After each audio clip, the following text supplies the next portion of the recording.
Hello everyone, welcome back to my channel hard work academy. So आज इस video में हम कवर करेंगे हमारा क्लास 5 चैप्टर 3 में एक्सरसाइज 3.2।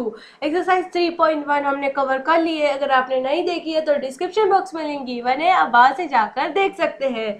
हमारे क्वेश्चन नंबर 1 है। यहाँ पर क्वेश्चन नंबर 1 में आपको सॉल्व करना है। नॉर्मल डिवीजन है यहाँ पर। डिवीजन किस तरीके से करते हैं वो तो आपको आता ही होगा। अगर आपको डिवाइड नहीं आता है तो एक मैं यहाँ पर बता देती हूँ। जिस तरीके से यहाँ पर ये एग्जाम्पल आप देख सकते हैं, 23 का डिवाइड करना है 1056 में। तो यहाँ पर 23 4 जा 92, देन हमने माइनस किया तो 136, देन 23 5 जो 115, देन अगेन हमने माइनस किया तो हमारे पास रिमाइंडर 21 बच गया।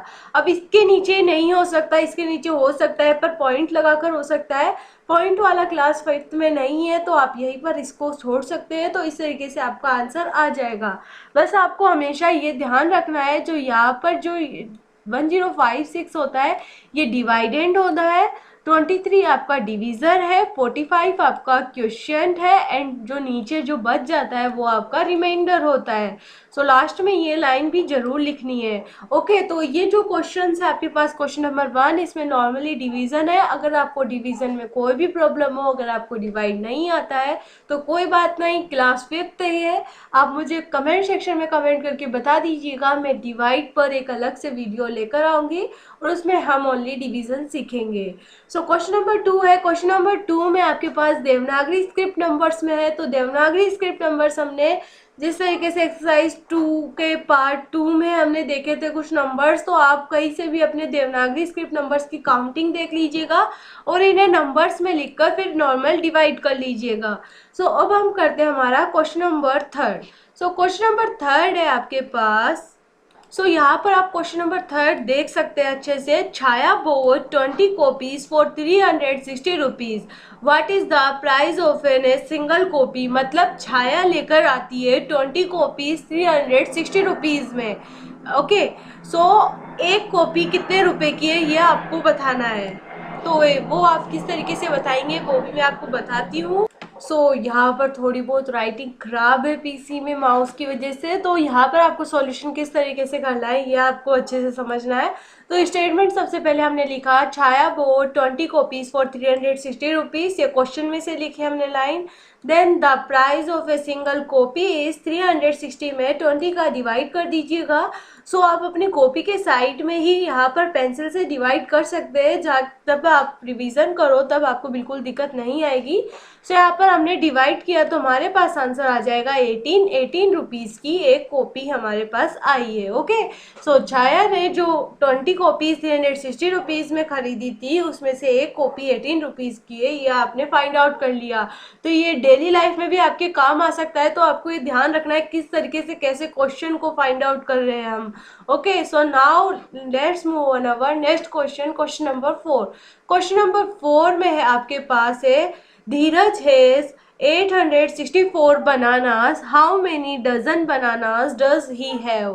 तो धीरज के पास 864 बनानास है तो उसके पास कितने डजन बनानास होंगे। तो यहाँ पर आगे ब्रैकेट में ये भी है, 1 डजन में 12 ऑब्जेक्ट्स होते हैं, मतलब एक डजन में 12 बनानास है। इस क्वेश्चन में आपको सबसे पहले लिखना है, धीरज हैज 864 बनानास। सेंड इसका ये जो 3 डॉट है इसका मतलब है 100। आप यहाँ पर 100 भी लिख सकते हैं। 100 डजन बनाना ही है, उसके पास कितने डजन बनाना होंगे। 864 में 12 का डिवाइड कर लीजिएगा। अगर आप 864 में 12 का डिवाइड करेंगे तो आपके पास आंसर आ जाएगा 72 डजन, जो कि आपके पास करेक्ट आंसर होगा। अब 12 से क्यों डिवाइड किया वो आपको पता होगा कि 1 डजन में 12 ऑब्जेक्ट्स होते हैं, मीन्स 1 डजन में 12 बनानाज है। ओके, इसलिए हमने 12 से डिवाइड किया। Now let's move on our next question, question number 5। Question number 5 में है आपके पास 702 people can sit in 27 buses. So how many people can sit in one bus?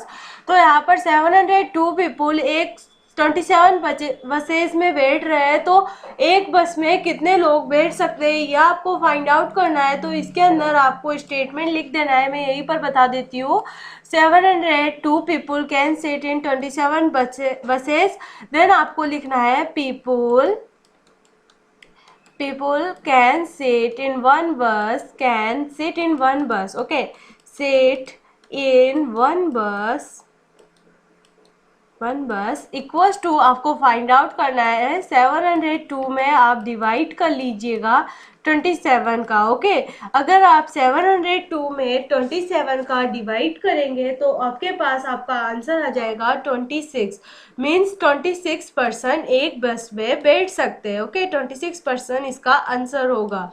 So now next question, question number 6। Question number 6 में है आपके पास Omkar has 400 rupees if the cost of the one cloth is 30 rupees per metre, then how many metre of cloth can he buy and how much money will be left. Okay, तो यहाँ पर आपको सबसे पहले करना क्या है, स्टेटमेंट लिखना है। तो स्टेटमेंट आप इसी क्वेश्चन में से लिखिएगा, Omkar has 400 rupees if the cost of the cloth is 30 rupees per metre, then how much लिखिएगा आंसर में, then metre of cloth can he buy and money will be left is. Okay, इज लिख देगा। इस तरीके से बस मना के लिख दीजिएगा कि ओंकार ने 400 रुपीज़ है ओंकार के पास, और उसके पास जो क्लॉथ है उसको बनाने में 30 रुपीज़ पर मीटर है। तो वो अगर कोई क्लॉथ खरीदेगा तो कितने का होगा और उसके पास कितने पैसे बचेंगे, वो आपको लिखना है। अगर आप लिखना चाहते हैं तो लिख सकते हैं, नहीं तो आप ओंकार इज 400 रुपीज़, देन आपको ये लाइन जो मैंने बताई है ना, देन मीटर ऑफ क्लॉथ ही बे इक्वल्स टू लिखकर भी आप ये डिवीजन करके आंसर लिख सकते हैं, आपको मार्क्स मिल जाएगा। ऐसा कुछ नहीं है कि आप इतना बड़ा स्टेटमेंट लिखो तो ही आपको मार्क्स मिले। इन क्वेश्चंस में बस आपको ये क्लियरिटी रहनी चाहिए कि आपको क्वेश्चन को सॉल्व किस तरीके से करना है, इसमें किसका किसमें डिवाइड करना है और आंसर किस तरीके से आपको लेकर आना है। तो इसके अंदर 400 में 30 का डिवाइड करना है। अगर हम 400 में 30 का डिवाइड करते हैं तो हमारे पास 13 मीटर क्लॉथ्स आएगा और 10 रिमाइंडर बच रहा है, मीन्स 10 रुपीज़ उसके पास रिमेनिंग हो गए। तो इसका आंसर आपका करेक्ट होगा 30 meter cloth and 10 rupees remaining. Okay, ये आंसर होगा। अब आप इस स्टेटमेंट को किस तरीके से भी घुमा फिरा के लेके, इससे कोई वो नहीं है, बस आपको एक दो लाइन लिखनी है क्वेश्चन में से, देन आपको ये डिवाइड करके आंसर सही लेकर आना है। अगर आप स्टेटमेंट लिख दोगे और आंसर ही गलत ला रहे हो तो कोई मतलब नहीं निकलेगा, पर आपको आंसर सही लाना आना चाहिए। ओके, अगर कोई डाउट हो then please feel free to ask me. Now question number 7। Question number 7 है आपके पास, how many garlands can be made from 648 flowers if each garland is made of 24 flowers. Means यहाँ पर गार्लैंड्स का मतलब होता है माला। तो कितने गार्लैंड्स मिलेगी 648 फ्लावर्स में। अगर एक गार्लैंड में 24 फ्लावर्स आ रहे हैं तो इसके अंदर भी सबसे नॉर्मली आपको स्टेटमेंट लिख देना है, garlands can be made from 648 flowers if each garland is made of 24 flowers, then garlands from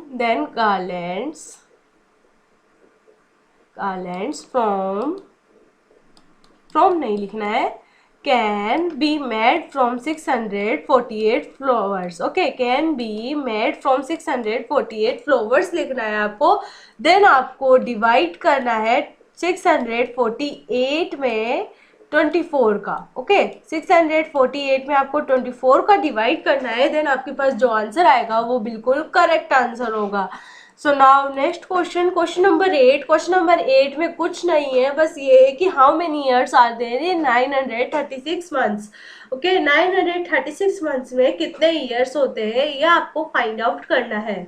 तो अब इसके अंदर आप मुझे ये बताइए कि 1 ईयर में कितने मंथ्स होते हैं। 1 ईयर में 12 मंथ्स होते हैं।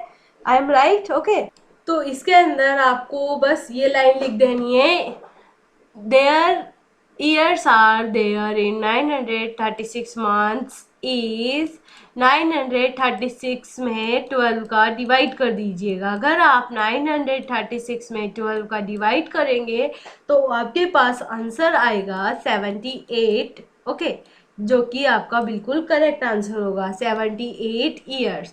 इसमें स्टेटमेंट कुछ नहीं लिखना है, बस आप ये लिख दीजिएगा years are there in 936 months is then 12 divided by 936 then equals to 78 years, जो कि आपका बिल्कुल करेक्ट आंसर होगा।